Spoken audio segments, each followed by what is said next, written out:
Olá, irmãos e irmãs, a paz do bom Deus, sejam muito bem-vindos para mais um momento de meditação da palavra, mais um momento de mergulho nas Sagradas Escrituras e mais uma oportunidade de deixarmos o Senhor fazer em nós, o Senhor falar conosco, o Senhor realmente tomar conta de nós.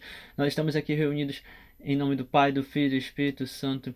Amém. Eu sou o irmão Daniel Arcanjos e hoje nós estamos aqui nos permitindo mais uma vez nos encontrar com as Sagradas Escrituras do Senhor e deixar que o Senhor venha mais uma vez continuar nesse processo de conversão, continuar nesse processo de esvaziamento das nossas almas, esvaziamento de nós mesmos, para que Ele possa tomar conta, para que o Seu Santo Espírito possa tomar conta de nós, como nós temos escutado, clamado durante todo esse período quaresmal.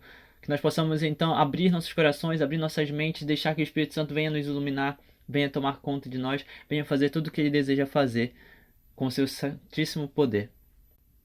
Vem, Espírito Santo de Deus, Tu és a luz que me preenche, Tu és a luz que ilumina a minha escuridão, Tu és a luz que ilumina a escuridão, a obscuridade do meu coração. Vem, Espírito Santo de Deus, ilumina minha mente, ilumina minha vida, ilumina-me para que eu possa compreender Tua Santa Palavra, para que eu possa Te entender, para que eu possa estar contigo, para que eu possa bem compreender e depreender tudo aquilo que vai ser falado, tudo aquilo que vai ser meditado. Vem, Espírito Santo de Deus, para que eu bem compreenda tudo aquilo que o Senhor deseja falar para mim, tudo aquilo que o Senhor deseja fazer em mim. Vem, Espírito Santo de Deus, e faz. O Senhor me guia, o Senhor me toma pela mão como uma mãe, o Senhor me conduz. Vem, Espírito Santo de Deus, me conduza por esse caminho espiritual, me conduza por esse deserto, me conduza por esse caminho onde eu estou meditando, contemplando as Tuas Santas Escrituras. Vem, Espírito Santo de Deus, porque sem Ti eu nada posso fazer, e se o Senhor não me conduzisse, eu não poderia dar nenhum passo a mais. Vem, Espírito Santo de Deus, Tu que és o espaço que envolve todo o meu ser,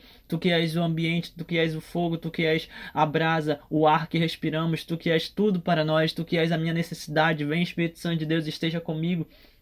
Vem, Espírito Santo de Deus, Tu que és aquilo que abriga tudo em si.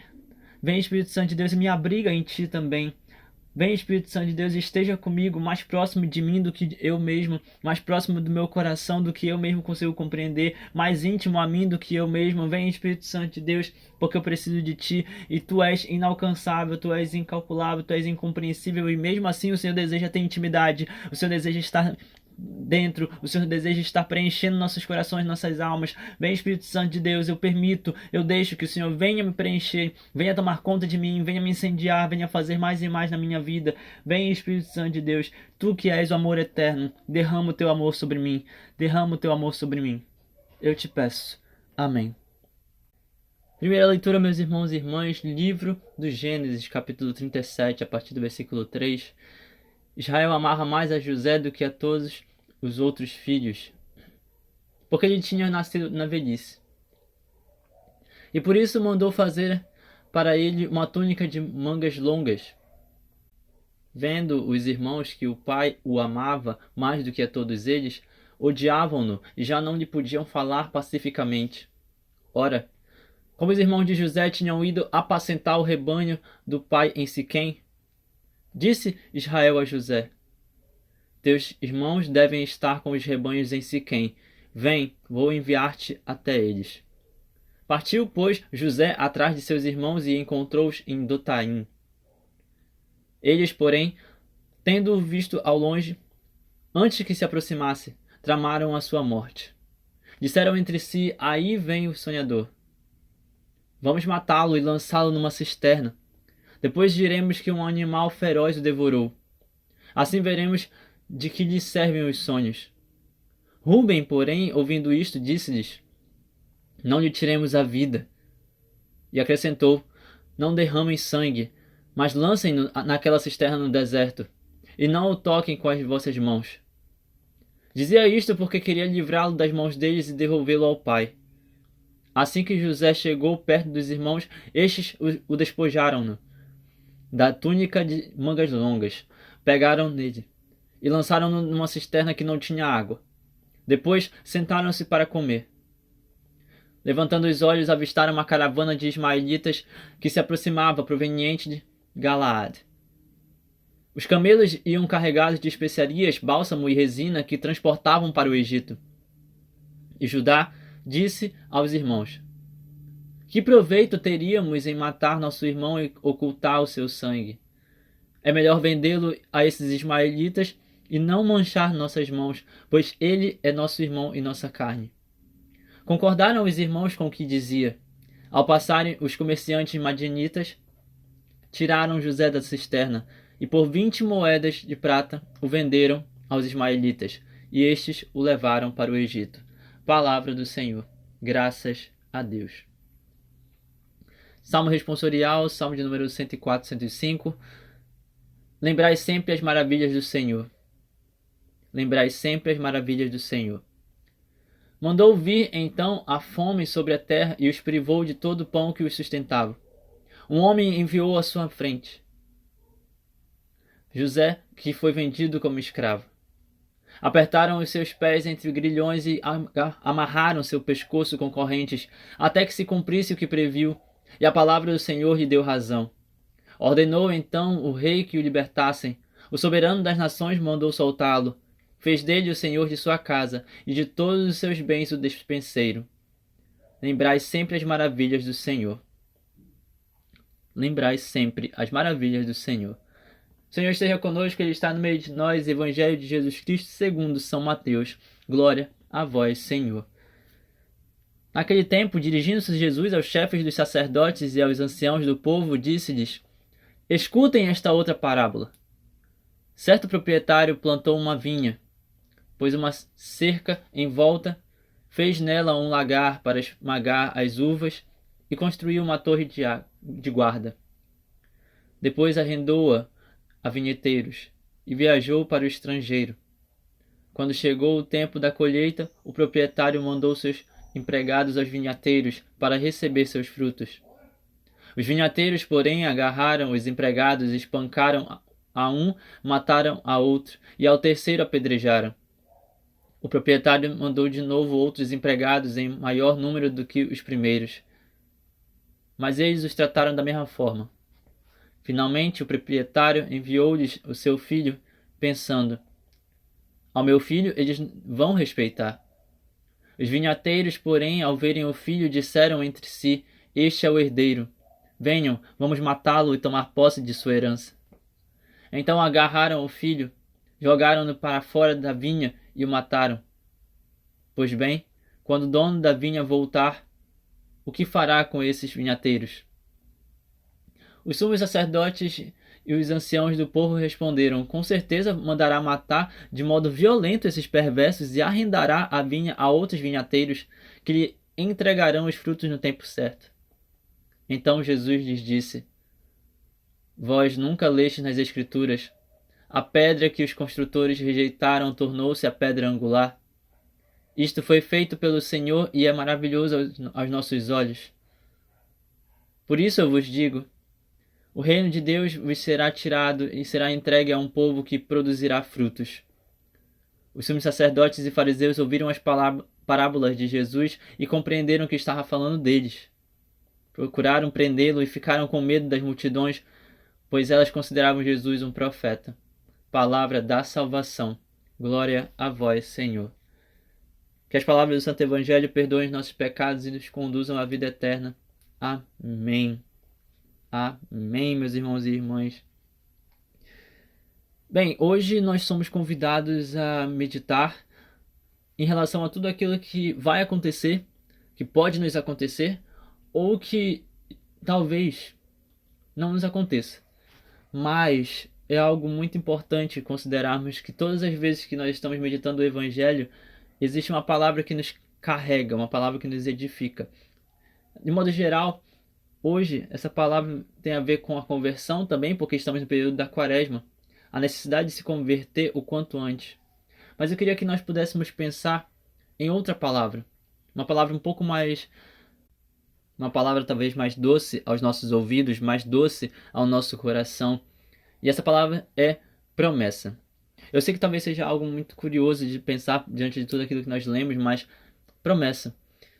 Porque quando tudo acontece, nós estamos aqui em Gênesis 37, quando tudo acontece com José, só acontece por causa de algo muito específico. Uma promessa que Deus fez a José do Egito.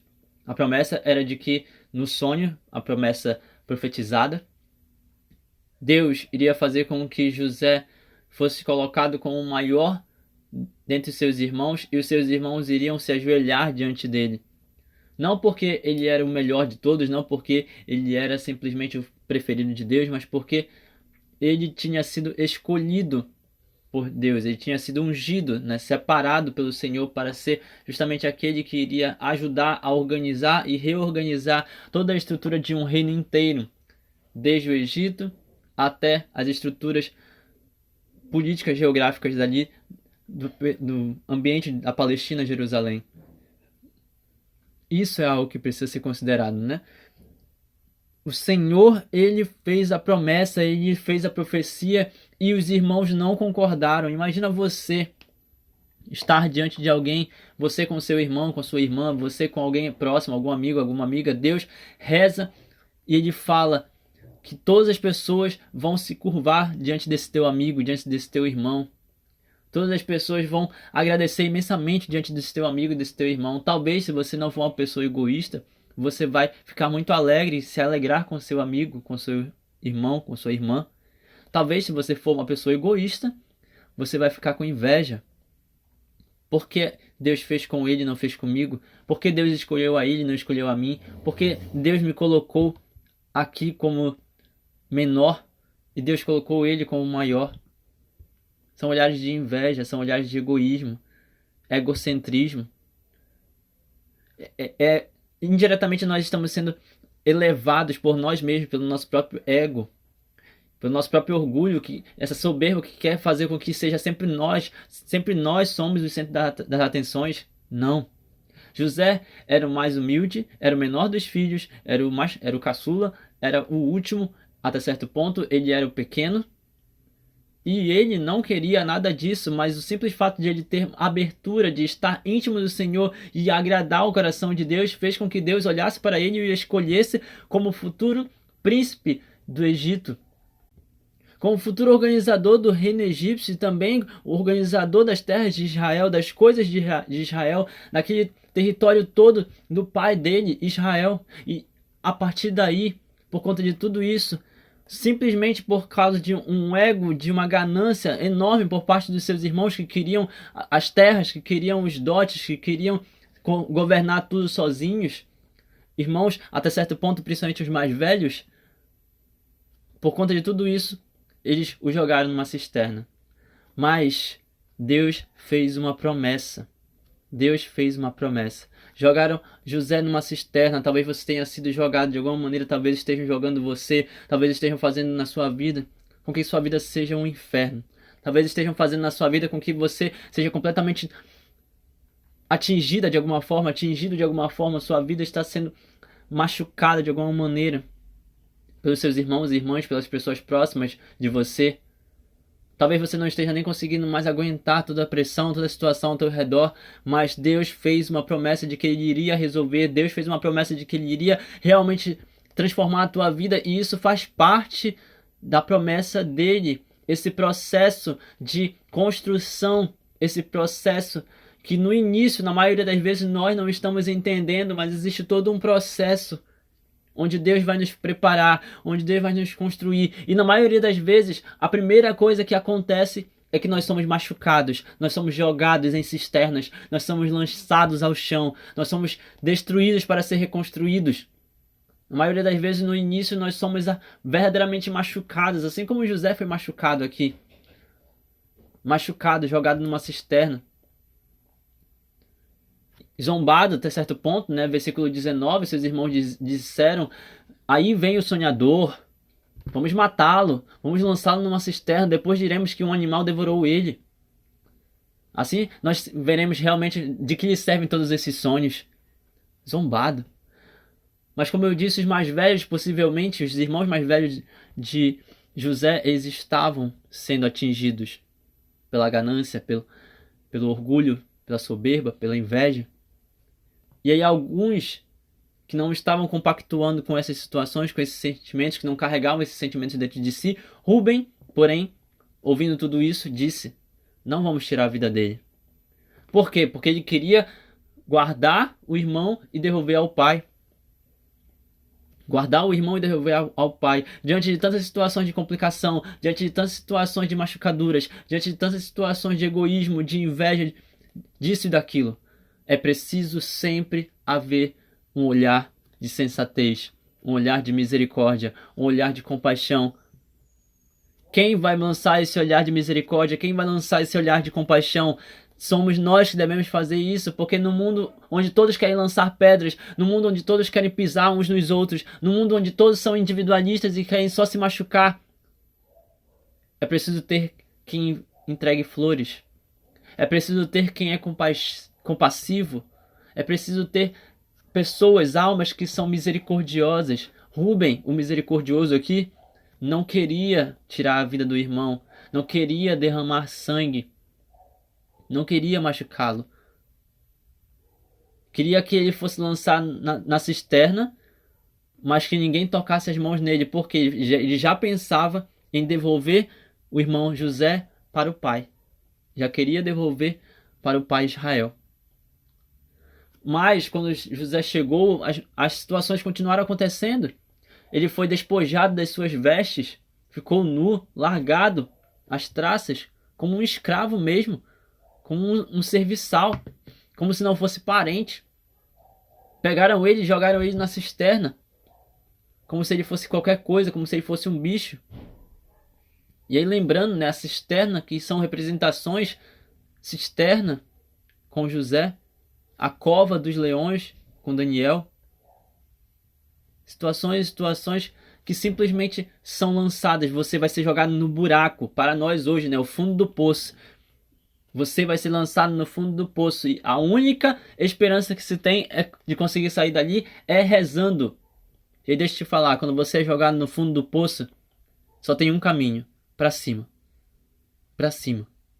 Deus verdadeiramente vai estender a tua mão, e se você estiver no fundo do poço hoje, Ele vai esticar a sua mão e vai te resgatar, vai te tirar de lá, porque Ele fez a promessa, com certeza Ele fez uma promessa na tua vida, Ele vai cumprir, por mais difícil que esteja, por mais complicado que esteja, por mais que seja muito difícil de crer, e mesmo que você não esteja vendo nem percebendo nada, e eu digo isso com toda a propriedade, meus irmãos e irmãs, porque eu estou passando pela mesma coisa.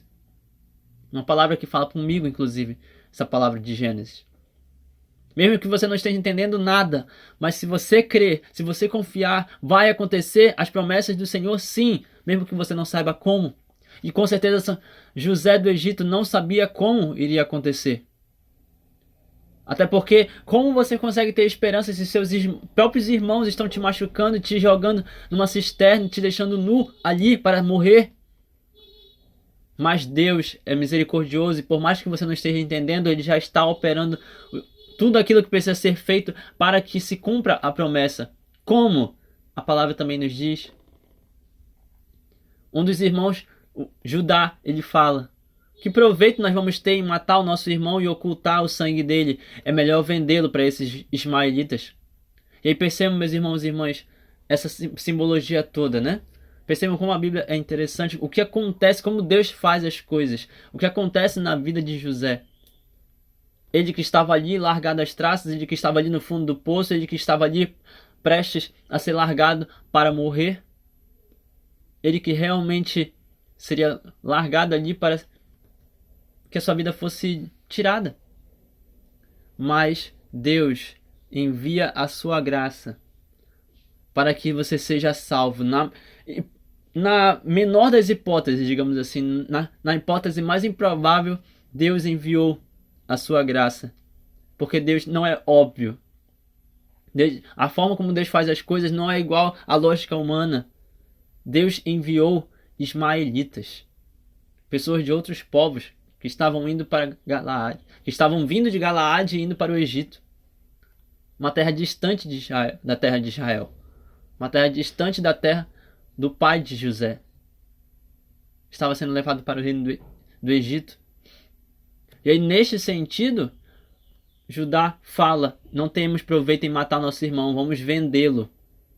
É o próprio Senhor falando. Perceba, quem disse foi Judá. Quem disse foi Judá. O leão da tribo de Judá, né? Quem disse foi Judá. É melhor vendê-lo a esses ismaelitas e não manchar as nossas mãos, pois ele é nosso irmão e nossa carne. Olha a fala de misericórdia aqui. Ele é nosso irmão.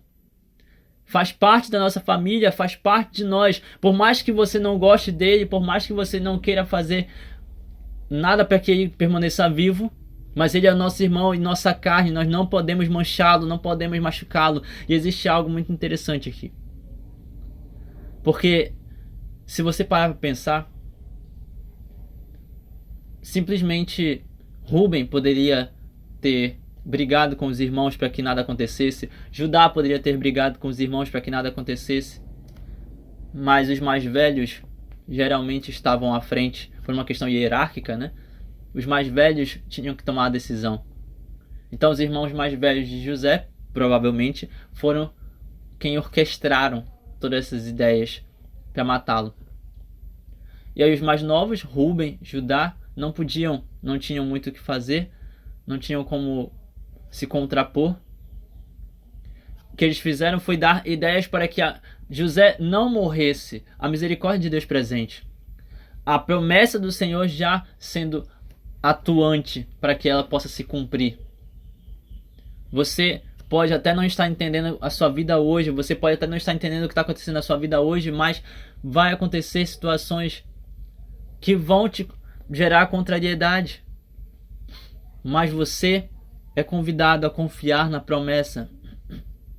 Da mesma forma como Deus, através de Jesus, ele faz uma promessa de que todos nós seremos salvos se nós realmente não o rejeitarmos, se nós realmente não deixarmos de lado, se nós não o machucarmos mais, se nós não o ferirmos mais, se nós não abrirmos mais as suas chagas. Jesus está falando no Evangelho através da parábola para que nós possamos parar definitivamente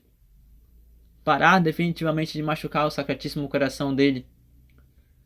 Parem de me crucificar, parem de me matar, parem de me lançar aos porcos, parem de me lançar às traças, parem de me causar tantas chagas, tantas dores. Parem com tudo isso. Eu preciso e eu quero salvar vocês. Tudo que eu quero é o coração de vocês. Tudo que eu quero é que vocês realmente possam ser salvos, possam ir para o céu. E ele aponta o dedo para os chefes sacerdotes, ele aponta para os anciãos do povo, para que entendam que está sendo falado sobre eles. Vocês vão verdadeiramente ouvir tudo aquilo que está sendo feito, e mesmo assim vocês vão matar o filho do dono da vinha. Vocês estão querendo matar o filho do dono da vinha. Vocês estão querendo tirar a vida daquele que é o único que pode salvar vocês. Com os seus pecados, com a sua hipocrisia, com essa sua vida falsa, com esses louvores falsos, com essa falta de devoção, com essa falta de piedade, com essa falta de misericórdia, vocês estão machucando o coração do filho do dono da vinha. E o dono da vinha vai fazer o quê? Versículo 40. Quando o dono da vinha voltar, o que ele fará com esses vinhateiros que mataram o filho dele? Versículo 41. Com certeza vai mandar matar de modo violento. E percebam, são os sumos sacerdotes e os anciãos que respondem. Ele vai mandar matar de modo violento e perverso. Ele vai mandar matar de modo violento todos esses que machucaram o seu filho. E vai dar a vinha para outros que realmente desejam dar frutos. Se você deseja dar frutos, Deus vai dar a vinha para você cultivar, para você preparar, para você cuidar, para você gerar esses frutos. Mas se você quer continuar machucando o coração do filho do dono da vinha, quer continuar machucando o coração do Filho de Deus, fica difícil. E a única consequência, o único resultado é que muito provavelmente você vai ser jogado no fundo do poço, jogado no abismo, e de lá não sairá mais. É uma escolha. Ou nós escolhemos ser lançados no fundo do poço, confiando na promessa do Senhor de que Ele vai nos salvar, de que Ele vai mudar nossa história, ou nós ignoramos todo e qualquer tipo de promessa que Deus quer fazer para nós e nós aceitamos ser jogados no abismo depois. É a escolha que nós temos nesse período quaresmal de realmente nos converter, de realmente desejar algo diferente, de realmente mudar nossa história, mudar nossa vida completamente. Nós temos a escolha entre a vida eterna e a morte eterna, como já disse a meditação de Deuteronômio aqui no início da quaresma. Deus nos dá o poder de escolha. Cabe a nós decidir o que queremos fazer definitivamente. Nos converter de fato ou não. Louvado seja nosso Senhor Jesus Cristo, para sempre seja louvado com sua mãe Maria Santíssima e seu paizinho São José. Que as bênçãos de Deus misericordioso sejam derramadas sobre cada um de nós com seu sangue e água, em nome do Pai, do Filho e do Espírito Santo. Amém. Meus irmãos e irmãs, espero que vocês tenham gostado dessa meditação. Se você gostou, compartilha com outras almas que também precisam ouvir mais sobre a palavra de Deus, que também precisam ouvir mais sobre o Senhor, ouvir mais daquilo que o Senhor deseja fazer. Não esqueça, confie na promessa de Deus. Confie na promessa de Deus e sua vida vai ser transformada porque Ele prometeu e Ele vai cumprir. Que a paz do bom Deus permaneça em vossos corações e até o próximo momento de meditação.